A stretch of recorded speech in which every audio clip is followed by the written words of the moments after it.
Nabi SAW, riwayat Imam Muslim. Tadi itu riwayat Imam Muslim, ini juga riwayat Imam Muslim dan Imam Tirmidzi. Umar bin Khattab radhiyallahu anhu menceritakan sabda Nabi SAW, "Ma minkum min ahadin yatawadda'u fayusbighul wudu'a thumma yaqul asyhadu an la ilaha illallah wahdahu la syarika lah wa asyhadu anna Muhammadan abduhu wa rasuluh illa futihat lahu abwabul jannati tsamaniyah yadkhulu min ayyaha sya'."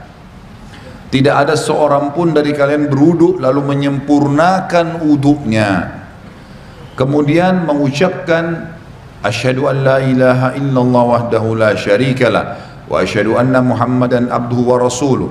Aku bersaksi bahwasanya tidak ada Tuhan yang paling berhak disembah diibadahi kecuali Allah dan tidak ada sekutu baginya, dan aku bersaksi bahwasanya Muhammad benar-benar hamba dan utusannya, melainkan dibukakan baginya 8 pintu surga, ia dapat memasukinya dari mana saja ia suka. Apa ini?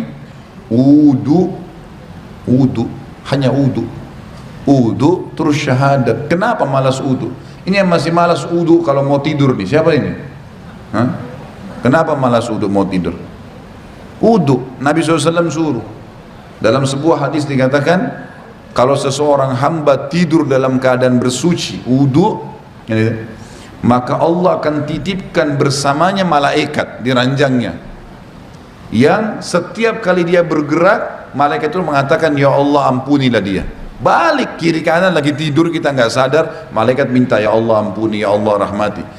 Dan Allah akan mudahkan dia kalau mau tidur, kalau tidur wudu itu mau bangun sholat malam Allah bangunin, mau bangun sholat subuh Allah bangunin. Kenapa nggak mau wudu nih? Kenapa malas wudu? Wudu ini kalau disempurnakan, diikuti dengan syahadat saja, habis itu masuk dari 8 pintu surga yang mana dia mau. Berapa menit tuh wudu? Balasannya bisa pilih pintu surga, ya Allah yang ke-8 deh saya mau masuk nanti di akhirat. Hanya wudu. Wudu itu bukan cuma untuk sholat, makanya para sahabat selalu wudu, batal wudu, selalu, nggak pernah berhenti, harus wudu. Tapi makna hadis ini adalah pelajaran pertama, Bapak Ibu sekalian, siapa yang berwudu dan menyempurnakan wudunya, penyempurnaan wudu adalah menjalankan seperti sunnah Nabi SAW. Ingat, yang paling pertama, niat dalam hati mau wudu karena Allah perintahkan. Yang kedua, harus minimal tempat yang paling standar, minimal ya. Seperti misal wudu itu pergelangan tangan yang diperintahkan, ini pergelangan tangan, ini batas minimal. Penyempurnaannya adalah menyentuh semua batas minimal. Kurang sedikit wudunya nggak sah, sholatnya nggak sah. Makanya ada makna hadis menyempurnakan wudu, maksudnya adalah menyempurnakan tempat minimal, dan kalau Bapak Ibu lebihkan jauh lebih baik. Sabda Nabi SAW, saya ingin sekali bertemu dengan saudara-saudara saya. Kata para sahabat, ya Rasulullah, kami saudara-saudara Anda.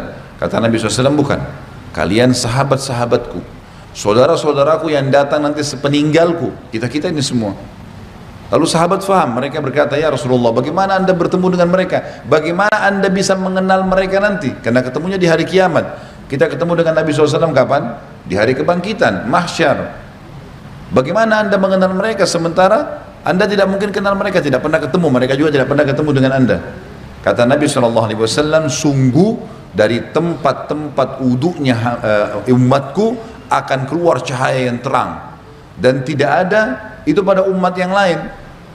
Makna juga daripada hadis ini, kata ulama, adalah wudu itu hanya ada pada umat Muhammad SAW. Makna hadis itu karena dikatakan akan keluar cahaya dari tempat-tempat wudunya umatku. Maksudnya kalau umat-umat lain juga ada wudunya, berarti keluar cahaya juga. Sudah dibedain. Kata Nabi SAW, keluar nanti dari tempat-tempat wudhu kita keluar cahaya semuanya. Dan bukankah seseorang yang memiliki kuda-kuda yang banyak bisa membedakan antara kuda-kuda itu bila ada kuda yang keempat kakinya berbulu warna putih, warna apapun badannya, tapi keempat tangannya kakinya itu berwarna ada bulu putihnya. Riwayat lain dikatakan keempat kakinya dan bagian dahinya, rambut di bagian dahinya berwarna putih. Pasti bisa dibedakan, oh ini kuda lain karena warnanya kombinasi putih sama yang lainnya. Maka begitu pula saya akan membedakan umatku. Dalam riwayat lain, riwayat sahih, riwayat Bukhari juga, kata Nabi SAW, lanjutan hadis tadi, dan siapa yang bisa memanjangkan jamahan uduknya supaya cahayanya memanjang, maka lakukanlah. Disunnahkan lebihan, misal minimal tadi pergelangan, lebihkan. Minimal wajah seperti ini maka dilebihkan sampai di bawah dagu. Kemudian siku, ini batas minimal, lebihkan sampai di lengan. Batas minimal kaki, mata kaki, lebihkan sampai ke betis, gitu kan. Dan boleh wudu pada saat orang lagi mandi di kamar mandi tidak pakai pakaian boleh, asal bukan di tempat umum, insya Allah nggak apa-apa. Lah iya, kamar mandi kita sendiri ada pintunya tertutup nggak ada masalah. Karena pernah ada yang bilang gitu, Ustadz boleh nggak saya wudu sementara saya mandi, atau saya harus tutup dengan sarung atau handuk? Kalau sendirian nggak ada masalah, nggak ada larangan di situ. Nah kita boleh. Nah pada saat itu justru kesempatan melebihkan. Siku bisa dilebihkan, mata kaki bisa dilebihkan, kan bisa dilebihkan gitu kan, kesempatan pada saat itu. Wudu yang benar, yang dikatakan sempurna adalah contohnya mengambil air dengan dua telapak tangan kanan, dua telapak tangan, kemudian kalau keran lagi jalan juga begitu, menarik dari sisi punggung kanan ke pergelangan dengan tangan kiri. Ini dulu dimulai tarik dari sini, dilebihkan ini batas minimal, lebihkan. Kemudian tangan kanan menarik untuk tangan kiri juga sampai lebih dari batas minimal sampai ke sini kurang lebih. Kemudian baru mempertemukan antara punggung dalam dua-duanya dan menyelat-nyelatkan di antara dua jari. Karena ini sunnah, Nabi SAW menyuruh menyelat-nyelatkan. Jadi ini baru satu ya, ini baru satu. Kemudian diulangin pelan-pelan, sempurnakan. Balasannya hanya sempurnain ini, syahadat masuk surga. Buru-buru gitu kan, pelan-pelan, 1, 2, sampai 3 selesai. Yang selanjutnya mengambil air di telapak tangan, kemudian memasukkan setengahnya ke mulut sambil kumur-kumur, sisanya dihirup di hidung. Kemudian sementara mulut kita kumur-kumur, tangan kiri membuang yang di hidung, baru kemudian yang di mulut dibuang. Itu satu. Sebagian dalam mazhab Malikiyah dianjurkan agar ya menggosok mulut dengan jari, terutama yang saya katakan adalah di bagian depan gusi, karena biasanya di sini ada lendir yang membuat bau mulut nggak enak. Kita kalau uduk sebentar misalnya lagi kumur-kumur, bapak ibu coba masukin di bagian depan ini sering ada lendir 4 sisi ini. Itu kalau dikeluarin bau mulutnya jadi hilang. Itu dianjurkan. Sebagian juga ulama mengatakan dianjurkan kumur-kumur maksimal, karena ada hadis yang lain berbunyi, tidak ada seorang umatku, tidak ada seseorang pun dari kalian berwudu seperti wuduku ini, Nabi SAW praktikin, kecuali akan berjatuhan semua dosa-dosanya bersamaan dengan tetesan air terakhir. Termasuk di sini kumur-kumur dimaksimalin supaya dosa mulutnya jatuh semuanya, gitu kan. Kemudian wajah, ini tentu 3 kali diambil, dimasukkan di mulut sambil kumur-kumur, lalu sisanya dihirup, dibuang dengan tangan kiri.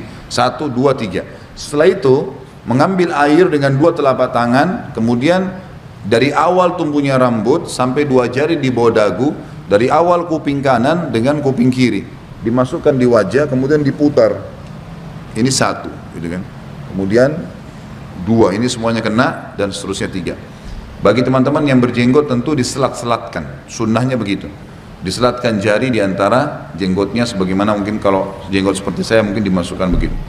Kemudian telapak tangan kanan ditarik dari sisi kanan punggung, ditarik sampai ini, ingat ini batas minimal. Banyak orang wudu ininya nggak kena nih, ini nggak kena, ini bisa nggak sah wudunya, nggak sah sholatnya. Jadi tarik sampai sini nih, kemudian baru diputar ke dalam, 1, 2, 3, sampai 3 kali. Kalau misal air kerannya di atas, ngalir di keran, dan kita mau tarik dari atas boleh, tarik di atas batas minimal, ya. Jadi ditarik dari sini, di atas siku, tarik ke bawah, kemudian baru diputar ke bagian dalam. Kanan dulu baru kiri. Setelah itu baru kepala. Kepala ini diambil air, sunnah Nabi SAW ditarik dari awal kepala sampai ke tengkuk, ya, sampai ke batang leher, kemudian ditarik lagi ke atas kembali, lalu jari telunjuk masuk ke dalam lubang, ibu jari mutar di belakang. Satu, ya. Ini satu-satunya yang dilakukan satu kali saja. Kalau semua tadi anggota tubuh, telapak tangan, tangan sampai siku, wajah, ini semua tiga kali. Kumur-kumur, bersihkan hidung semua 3 kali. Kecuali kepala cuma sekali. Bagi ibu-ibu yang rambutnya panjang, ditarik sampai ke tengkuk, lalu ditepuk-tepuk ke atas. Sampai kembali ke depan, baru kemudian masuk ke sini, baru diputar. Selanjutnya telapak kaki, dibasuh minimal mata kaki, lebihkan ke atas. Lebihkan ke atas supaya memang sempurna. Setelah itu jangan pernah lupa ucapkan syahadat, asyhadu an la ilaha illallah wahdahu, ada tambah la syarikalah, tidak ada sekutu baginya, wa asyhadu anna muhammadan abduhu wa rasuluh. Itu saja dijamin, kata Nabi SAW, dibukakan baginya 8 pintu surga, ia boleh memasuki dari mana saja dia mau atau dia suka. Di dalam hadis yang lain disebutkan bahwasanya Nabi SAW bersabda, riwayat Imam Tirmidzi, siapa yang membaca setelah syahadat Allahumma ja'alni minat tawwabina, sebaiknya dia membaca setelah syahadat Allahumma ja'alni minat tawwabina waj'alni minal mutatahhirin. Ya Allah, jadikanlah saya selalu orang-orang yang bertaubat, dan jadikan saya orang-orang yang selalu bersuci, bersih. Allahu a'lam.